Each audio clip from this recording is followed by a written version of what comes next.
Warga desa Kertadewa, Kecamatan Talang Ubi, Kabupaten Pali takut dan cemas akibat terjadinya longsor di dekat rumah mereka. Bahkan longsor juga telah menggerus tempat usaha mereka yang berupa bangsal bata. Terpantau dari udara melalui kamera drone, kondisi tambang sangat berdekatan dengan pemukiman warga, ditambah arus sungai yang mengalir deras di pinggir bibir tambang yang berbatas langsung dengan pemukiman warga. Akibatnya tanah di sekitar terus tergerus dan mulai retak-retak. Warga mengaku keberadaan tambang batubara ini tidak ada manfaatnya bagi mereka. Kami merugikan. Merugikan.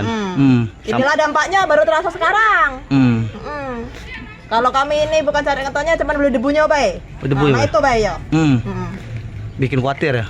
Khawatir, cemas, yo. Nah, sekarang ini nah, kan merugikan. Usaha rusak. Mau ngapa-ngapain nggak bisa. Jadi sampai sekarang belum ada menerima manfaat dari tambang ini. Nah, belum. Belum ada ya? Nah, ini akhirnya dampaknya seperti ini. Oh.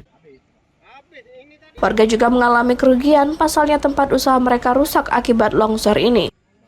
Termasuk ini kan paling takut lah, ini masalah rumah takut terban lah.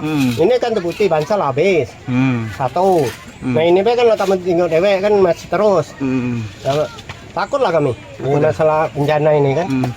Ini udah ada himbauan dari pihak perusahaan bagaimana nih? Ini pokoknya ke masyarakat cuma dia masang garis itu bay tadi. Nah belum ada apa, mana apa ada bantuan boleh deketin. Ya? Nah mungkin kalau dari pojok kan bantulah yang rumah ini yang terutama yang ini kan. Apa bisa dibantu kan? Itu harapan kami.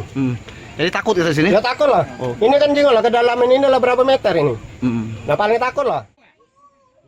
Sampai saat ini belum ada keterangan resmi dari pihak tambang batubara PT PEB atau Pendopo Energi Batubara terkait insiden longsor ini. Dari Pali, Bisron Silvana iNews melaporkan.